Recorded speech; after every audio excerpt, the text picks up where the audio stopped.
الثاني وصافرة البداية من السيد فهد جابر المري حكما لهذا اللقاء هنا في استاد ثاني بن جاسم بالغرافة في الدوحة في قطر الحبيبة المحتضنة لأحداث هذا اللقاء.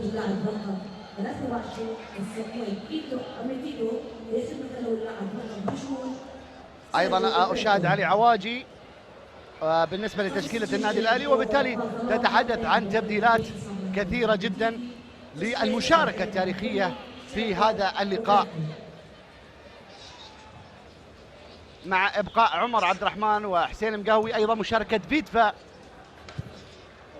وأذكر بأن شوط المباراة الأول كان وقد انتهى أيها الأحبة بثلاثية لبرشلونة، كانت في أول 16 إلى 17 دقيقة من بداية ذلك الشوط عن طريق النجوم الكبار الأسماء الكبيرة جدا ميسي وسواريز ونيمار.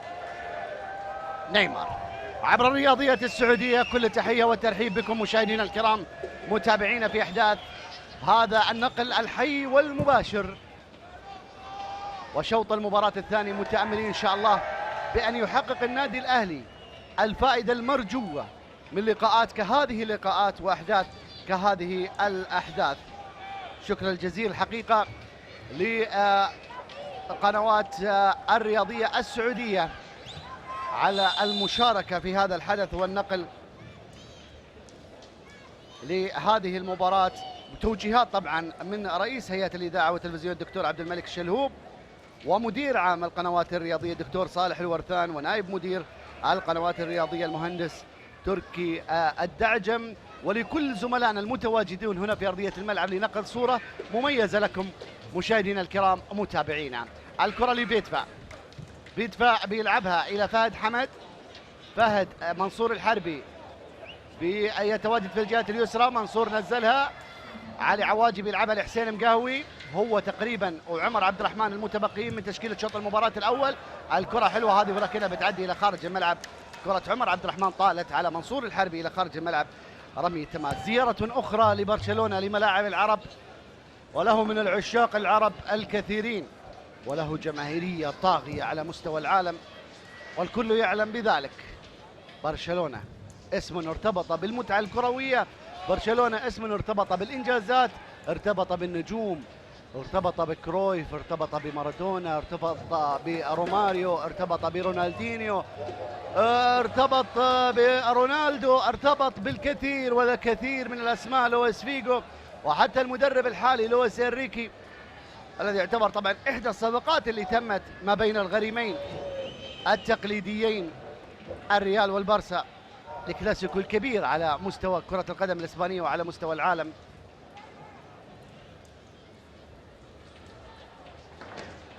رمي التماس لمصلحة النادي الأهلي، والأهلي كما ذكرت بدأت علاقته بمواجهة فرق عالمية عبر فريق البوارج الثلاثة عام 1951، وهو مجموعة من البحارة الإنجليز طبعا كما تعلمون ساهموا بنقل أحداث أو بنقل كرة القدم على مستوى العالم.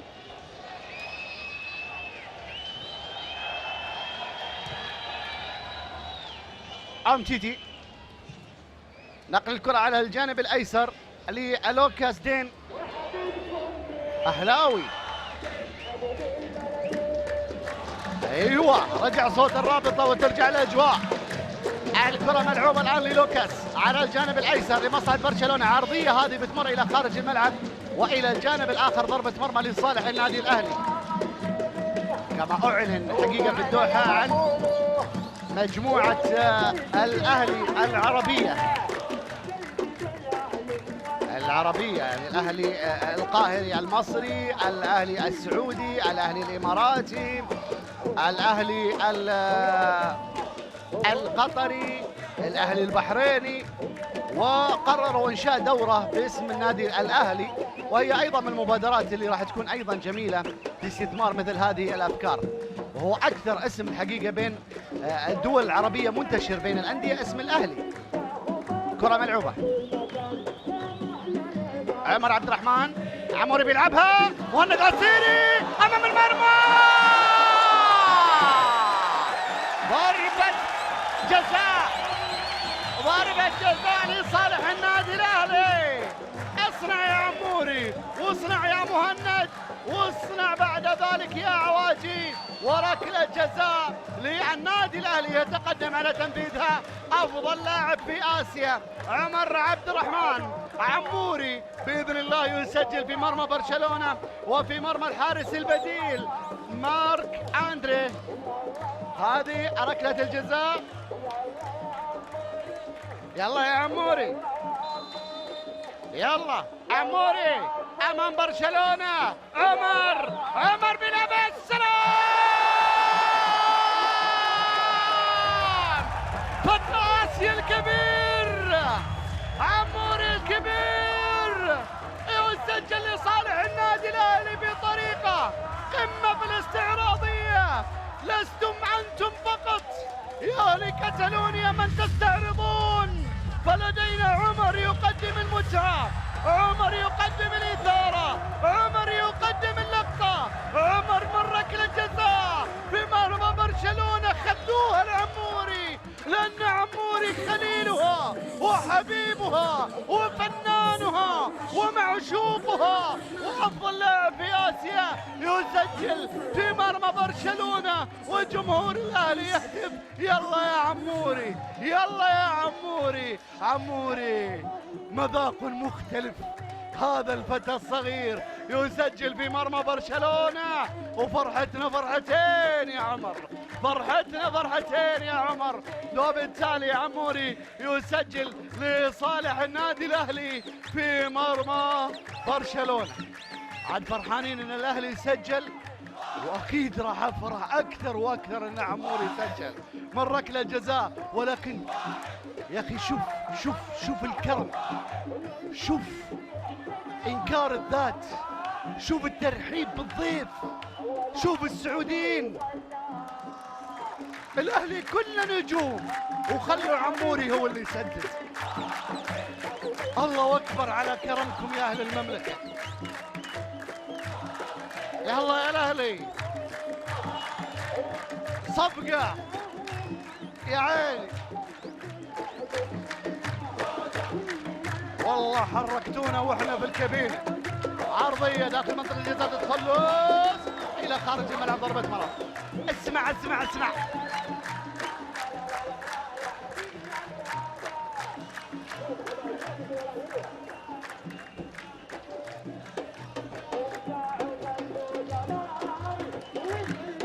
الله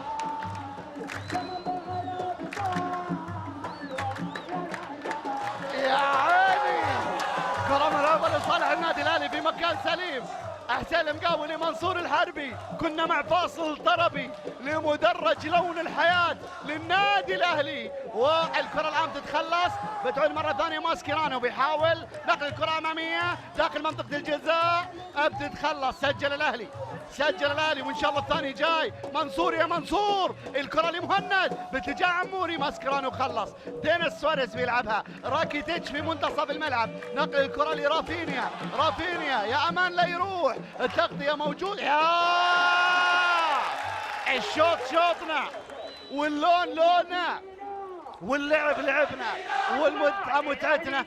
جينا من كل مدينة. ايوه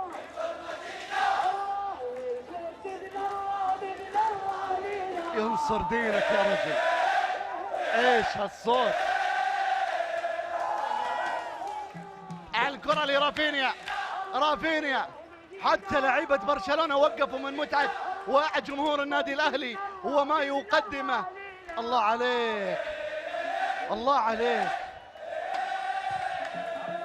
ايوه يا مجانين. الله الله الله الله الله.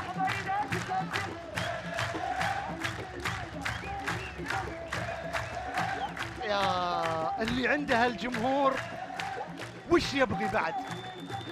والله تعرفون مفروض في عقود اللاعبين اذا عندك مثل هذا الجمهور نخفض من عقدك. هدف رابع لبرشلونة، هدف رابع لبرشلونة.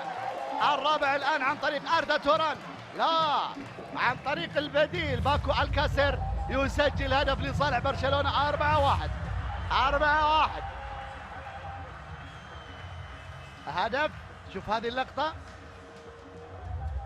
في مرمى الرحيلي سجل الحارس الشاب، أحد أبناء مكة المكرمة. هذا الحارس الشاب، هذا الحارس اللي يعشق نوير، يحب نوير ويحترم كل حارس أقدم منه. اللي فكرة مثل هذا التفكير إن شاء الله ينتظره مستقبل كبير بإذن الله. ننسى الشوط الأول، الشوط الثاني 1-1 برشلونة وأهلينا 1-1. فهد حمد المقهوي على الكرة لمنصور الحربي، أمامية لعواجي للمقهوي بيلعبها ولكن بيخلصها ماسكيرانو. عالية وأمامية، خلص. عادت الكرة في منتصف الملعب لصالح النادي الأهلي.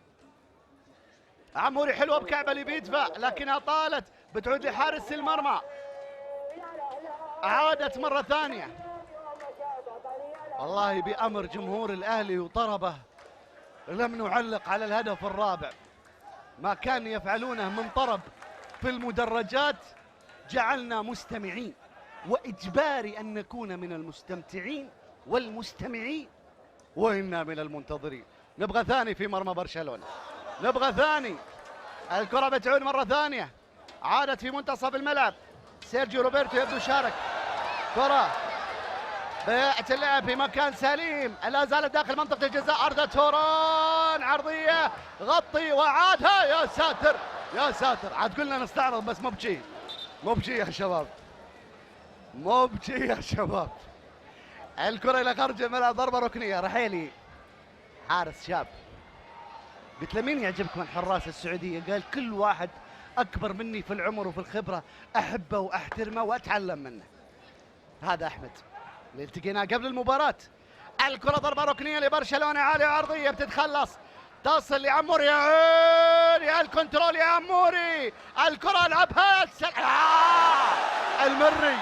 يا ولد عمي خربت الهجمة، خربت الهجمة. في اللقطة الماضية كانت ثرو وكرة أمامية رائعة راح ينفرد من خلالها عواجي. الكرة ملعوبة الآن لأردا توران. سكر يا أمير، سكر يا أمير. الكرة لا زالت قائمة، تصل الآن في مكان سليم لأردا توران. توران يحاول، الكرة ما زالت قائمة للفرنسي لوكاس دين. أردا توران يلعبها. يا عيني يا عيني يا عيني يا هدف، هدف برشلوني خالص، هدف برشلوني رائع. رافينيا، رافينيا استعرض بكل ما يملكه من مهارة كروية وسجل هدف حلو، رغم انه علينا لكنه حلو، والحلو ما ينقال عنه الا حلو، والزين ما ينقال عنه الا زين. رافينيا سويت فينا يا رافينيا. رافينيا بيسجل الهدف الخامس لبرشلونة. 5-1، 5-1 بسلمان عزة. حفظ الله الملك ورعاه، ذخرا للأمتين، ليس للسعوديين فقط بل ذخرا للأمتين الإسلامية والعربية. التبديلات الآن، خلوا عموري شوي يا الأهلاوية، خلوا عموري شوي، خلونا نبغي الثالث، نبغي ثرو. عقيل بلغيث أيضا يشارك، وليد بخشوين أيضا يشارك،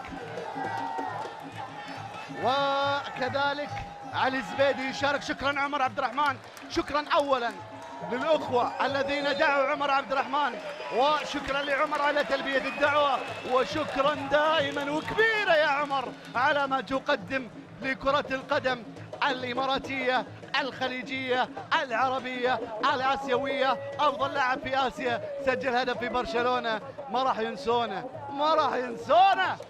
الكرة ملعوبة، مهند عسيري سجل هدف. الآن كما ذكرت أيضا مجموعة من لاعبيه البرشا شاركوا.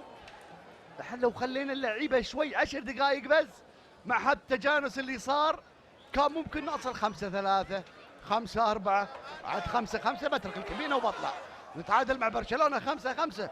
والله كبيرة. كرة ملعوبة، يلا يا حسين، حسين مشالي. مهند أطول من اللازم، أطول من اللازم إلى خارج الملعب. رميته بس. يلا يا رابطة الأهلي لا تسكتوا، لا تسكتوا.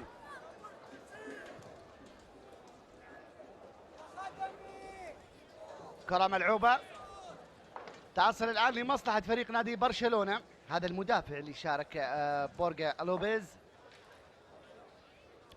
جوردي ألبا أيضا يشارك، إنيستا المايسترو والنجم الكبير. يا جماعة في منظر أمامي في المنصة. مين في المنصة؟ تشافي. ومين في الملعب؟ إنيستا. أجمل ثنائي وسط قدمتها كرة القدم العالمية في آخر 15 سنة. هذين الاثنين كانوا مظلومين كثير، لأن قبلهم كان موجود معهم رونالدينيو، فكانت الأنظار له. بعدها جاء ميسي وأصبحت أنظار العالم كلها له، وهم شركاء أساسيين في كل إنجازات برشلونة والمنتخب الأسباني. تشافي، ما ودك تنزل شوية تشافي؟ ما ودك بقميص البرشا شوي؟ كرة عدت إلى خارج الملعب، عدت إلى خارج الملعب. هذا هو تشافي اللي أتكلم عنه. شكرا لمخرج المباراة. هذا هو تشافي، صديقك، ربيعك، رفيق الدرب أمامك. أيوة،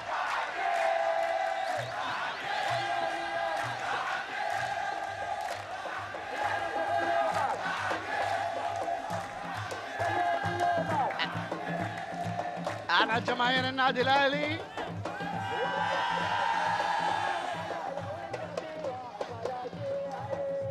الكرة ملعوبة الآن من قبل المدافع الربيعي سعيد إلى الزبيدي. فرصة لمشاركة الكل، أيضا وليد باخشوين.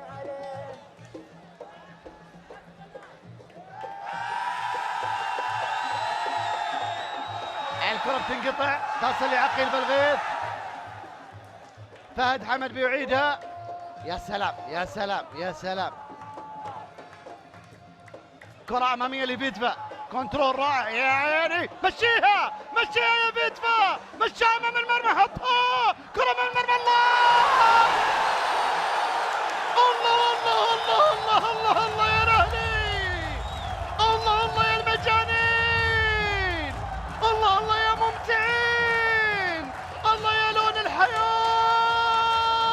وصفقة صفقة صفقة للنادي الأهلي. يا سلام، فيتفا على استلامه، وعواجي على تسليمه، ومهند عسيري اللي جدد العقد وجدد العهد وجدد العشق وجدد الانتماء.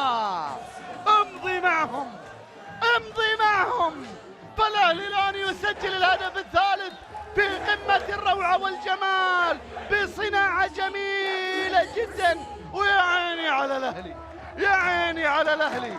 الله الله الله الله, الله. التعليق الان لجمهور النادي الاهلي.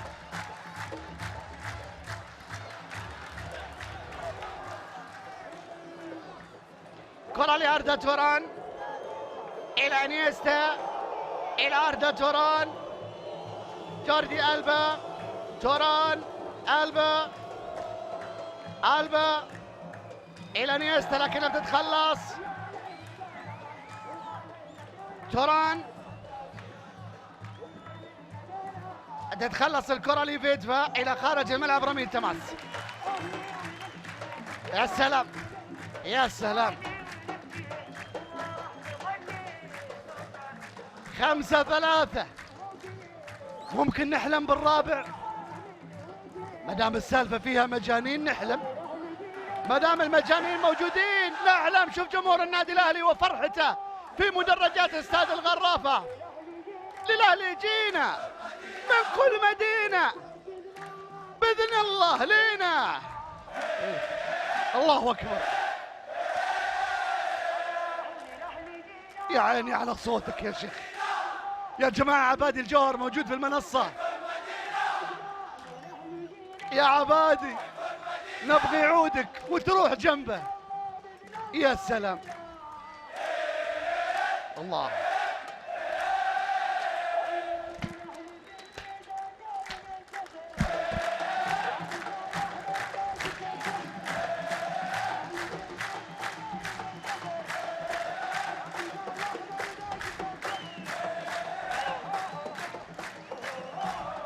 الله. اوهو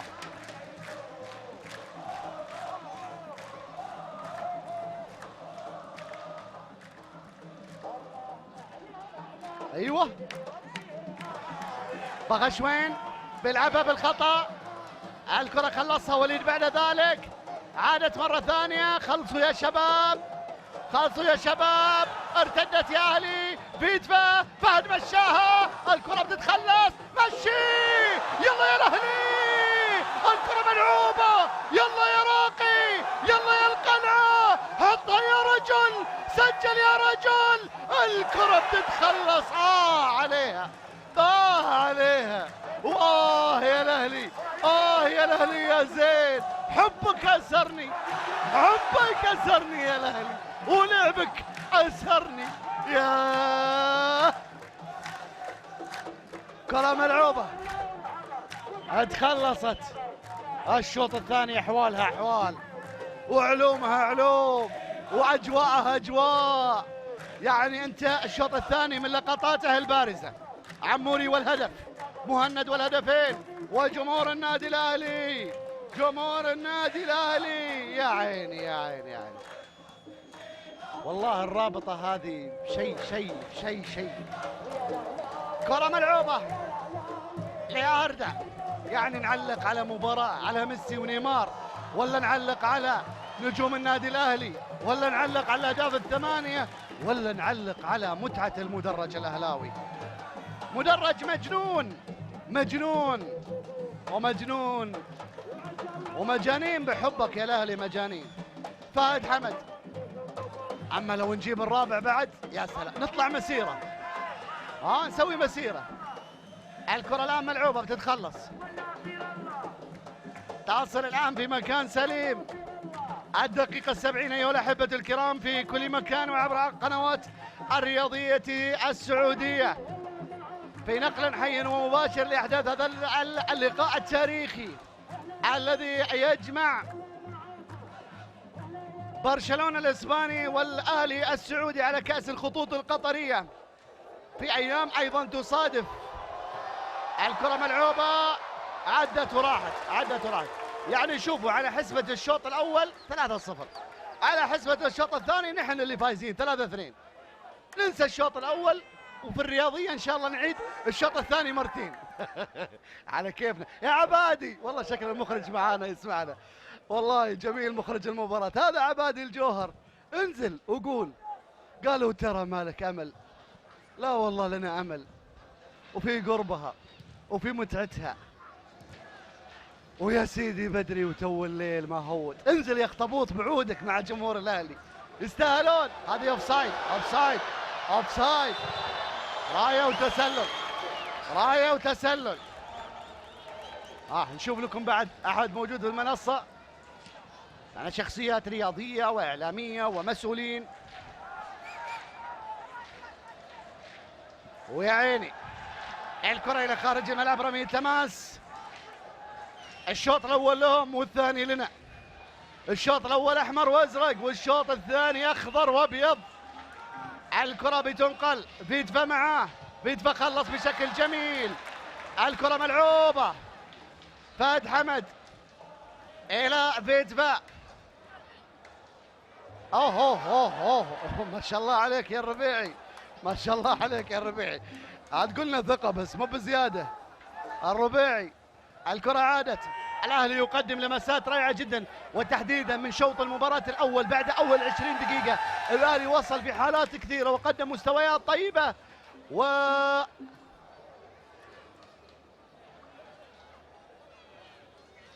الكره بتلعب الان. يا بخشوين، الى وين؟ الى وين؟ فيدفا الى بخشوين، الى فهد، الى الاهلي. بعيده، اي والله بعيده يا فهد، بعيده يا فهد. جماهير الرائعه التي حضرت والتنظيم المميز لهذه المباراه، وان كانت يعني الاجراءات يعني مشدده لحد ما. يعني برشلونه احنا نحبك بس مزود شروطه، لا تتكلم، لا تسوي، لا تشوف، لا تصور، لا. يعني حتى وصل الساعه 11.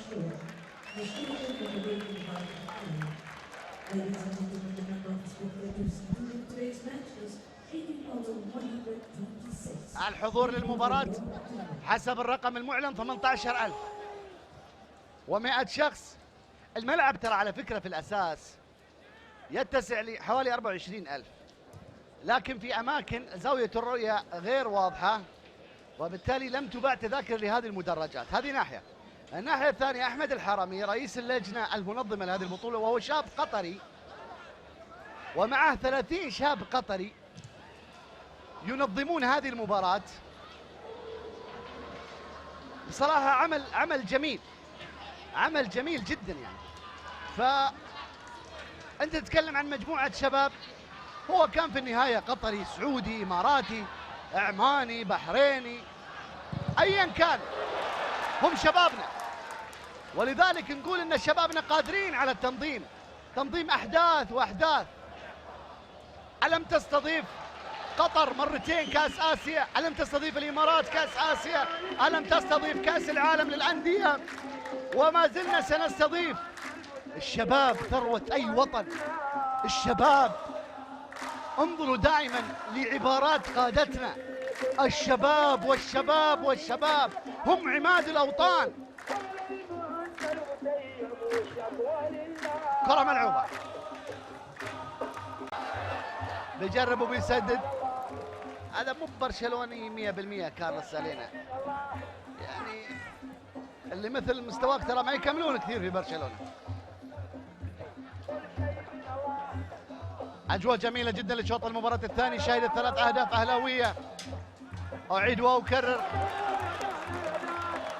امشي يا مقهوي، امشي يا مقهوي. الكرة أمامية تتخلص، بتصل لعلي عواجي، سيطر عليها علي، ماشية للأهلي. يلا يا أهلي، يلا يا راقي، يلا يا منصور. الكرة لحسين، حسين اضطر للعودة للخلف. حسين، وليد بخشوين، أمتيتي بيخلص.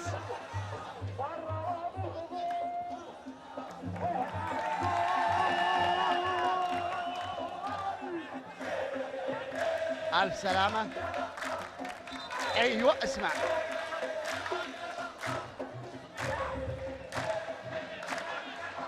عشانك يا عبادي.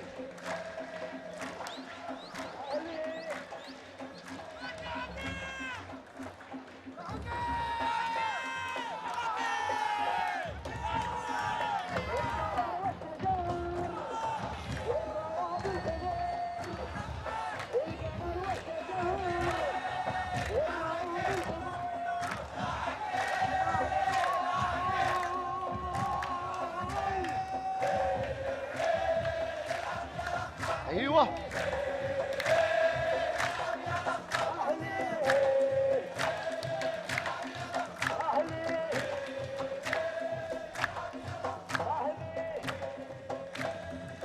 هذه الكرة اللي يصيب من خلالها كارلوس.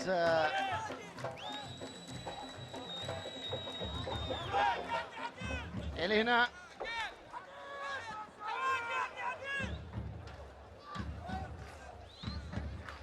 ونصل للدقائق العشر الأخيرة. أيها الأحبة الكرام، مشاهدينا متابعينا، هذه مشجعة عربية تحب برشلونة، ولقطات أيضا جانب من لاعبي الدوري الإماراتي حاضرين هذه المباراة. فرصة للفرجة وللمتعة وللمشاهدة.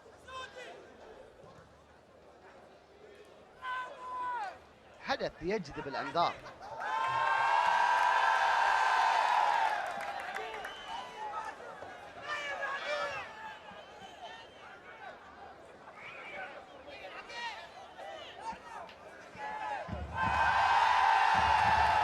الكرة ملعوبة الآن، والدقائق السبع أو الثمان التسع الأخيرة على أحداث هذه المباراة وعلى هذا الكرنفال الرياضي الذي عشنا تفاصيله وأحداثه بكل ما فيه، وسيبقى عالقا في الأذهان لسنوات طويلة.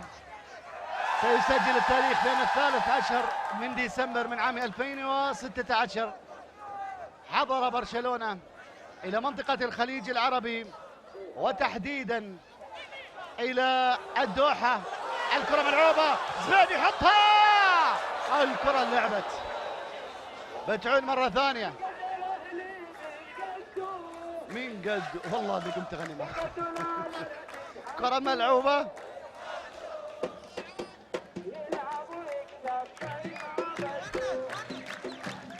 يا اخي فن حجازي على نغم وهزيج مستحيل يعني تقدر تقاومها، مستحيل. جدة المدينة ينبع مكة، خذ وانت رايح على الحجاز وخذ هذه الاصوات، لا اله الا الله ما شاء الله.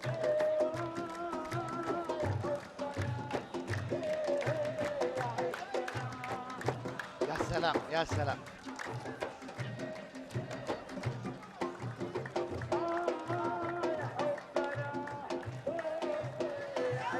الكرة ملعوبة لبرشلونة، للنادي الكتالوني الكبير. ثالث زيارة له تاريخية لمنطقة الخليج العربي.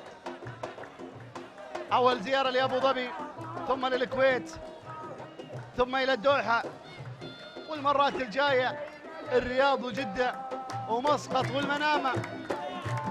وأن نستفيد من هذه الأندية الكبيرة، خصوصا أن الشركات العملاقة الخليجية هي شركات راعية لبطولات الاتحاد الدولي ولأندية عملاقة، وبالتالي نتمنى نستفيد من خلال فكر إداري ينمي الموارد لأنديتنا. يعني كم مكاسب مباراة اليوم لا تقدر بثمن. خذ المكاسب أولا. هنا الأمير سمو الأمير فهد بن خالد، سمو الأمير فيصل بن خالد بن عبد الله، الأستاذ أحمد المرزوقي، الأقطاب الأهلاوية. كنا نتمنى مشاهدة الرمز الأهلاوي الكبير الأمير خالد بن عبد الله حاضرا لهذه المباراة، وإن شاء الله تتكرر كل سنة كل سنة. والأصوات الجيزانية والأصوات كلها أصواتكم حلوة. السعودية فنونكم، ثقافتكم، في كل وادي ثقافة، في كل وادي فن، في كل وادي صوت، في كل وادي نغم. إن رحت الشمال عجبوك، إن رحت الجنوب انطربت، إن قعدت في نجد اعتزيت، إن رحت للشرقية أوه يا مال. كل مكان كل مكان. ربي يحفظكم من كل مكروه يا رب. هنا الخطأ على وليد بخشوين، ضرب بوسكيتس. سلامات ان شاء الله لبوسكيتس، يعني للذكرى. لا لا طبعا يعني من باب الدعابه اكيد لا نعذ، يعني لا على عنف ولا على اصابات ولا على شيء، لكن يعني ذكرى. يعني كل ما حد تكلم بوسكيتس ونقول له والله ما نقول شيء. الكرة ملعوبة لأم تيتي.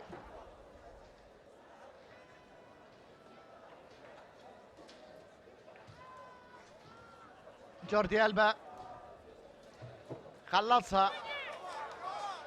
الزبيدي إلى مهند، إلى فيتفا، فيتفا الآني قوي. سهلة يا حسين، سهلة يا حسين. الكرة الماضية سهلة. عاد لو اللعيبة يعطونهم إجازة أسرع واحد راح يروح بيته حسين المقهوي ما شاء الله هني في الحسا. قريب. وش نقول معاك؟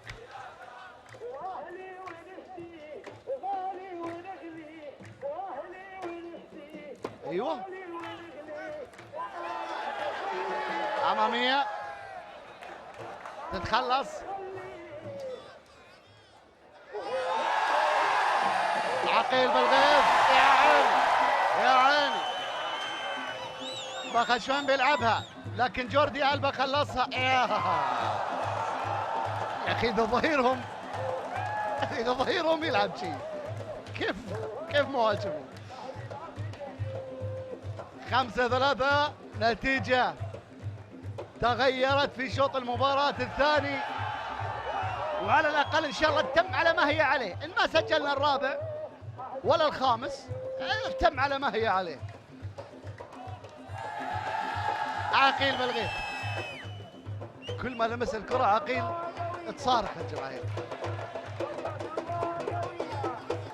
3 دقائق واكثر بقليل هو الوقت المتبقي على نهايه احداث هذه المباراه وعلى هذا الكرنفال وعلى هذا الحدث التاريخي. بيدفع خطا لمصلحه فهد حمد ضد نيستا. يا نيستا ليش تضرب ولدنا؟ يمكن يعني يبغاها هو نفس الطريقه للذكرى يعني. شوف شوف شوف شوف وصلت لحسين بس ما وصلت في وضع تكنيكي مناسب له. الوحيد يعني ما شاء الله حسين المقاوي اللي يبدو انه سيكمل المباراة.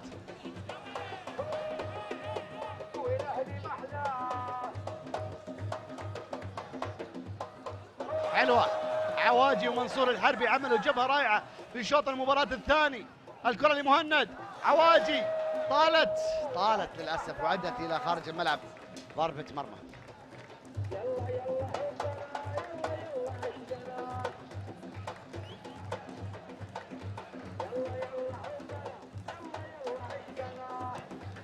اللحظات الأخيرة أيها الأحبة الكرام المتابعين في كل مكان، صلوا وسلموا على من أمرتم بالصلاة والسلام عليه في هذه الليالي وفي هذه الأيام وفي هذه اللحظات وفي هذا اليوم الجميل، حيث التجمع لمشاهدة أحداث هذا اللقاء التاريخي فعلا. يعني لما الأهلي يلعب مع برشلونة لقاء تاريخي أكيد، لما الاتحاد لعب مع الريال لقاء تاريخي أكيد. الكرة الرابع يا الأهلي، الكرة عدت مرة ثانية تصل الآن حسين مقهوي. كنت أقول الاتحاد لما يلعب مع الريال أكيد أنها تاريخية، لما الهلال لعب مع اليوفي تاريخية، ولعب مع مانشستر تاريخية، والعين لعب معهم تاريخية، والسد لعب مع برشلونة تاريخية. كل هذه الأجواء تبقى تاريخية. يا زبيدي عالية وعرضية بتتخلص عقله ويجي الرابع. يا سلام، نعتبر نفسنا فايزين. تجيب 4 على برشلونة دورتموند. كرة ملعوبة بيدفع بيلعبها لكن امتيتي بيخلصها. حسين مقهوي الكرة حسين قصيرة يا حسين. زبيدي عادت حسين بخشوين بيدفع بيسدد لكنها بتتخلص. عقيل بالغيث والله الجمهور معاك يا عقيل في قمة التفاعل. راية وتسلم. في يوم ما جاء مارادونا لليوبيل الفضي للنادي الأهلي، واليوم أتى ميسي، لذلك الأهلي جاذبية. إن كان نيوتن بيننا وهو شعار التفاحة والجاذبية جت بالتفاحة والأهلي لونه تفاحي، كان ممكن يكون نيوتن أهلاوي، ممكن. الأهلي جاذبية وجمهوره جاذبية وإحساس مرهف. الأهلي جاذبية لون الحياة. و3 دقائق وقت محتسب بدل ضايع أيها الأحبة الكرام، مشاهدينا متابعينا أينما كنتم وأينما تواجدتم عبر قنوات الرياضية السعودية، وشاكرا لهذه الفرصة ولهذه الدعوة الكريمة لأحداث هذا اللقاء. وبإذن الله تتواصل الأحداث الرياضية المهمة في قادم الأيام بإذن الله تعالى لمواكبة الأحداث وللتواصل الدائم بين أبناء الخليج. يعني اليوم أختصرها لكم: الأهلي السعودي والقناة الناقلة الرياضية السعودية ومعلقين 2 إماراتي وسعودي، والحدث في قطر. خليجنا واحد وشعبنا واحد. الله لا يفرق بيننا ولا يدخل أي مكروه، ويديم علينا نعمة الأمن والأمان والتعاضد والتآخي. الله تشوف المنصة كل الجنسيات الخليجية موجودة، الكل موجود. هذه الأجواء. برشلونة يفوز بلقب كأس الخطوط القطرية، يعني أيضا من ضمن الأسماء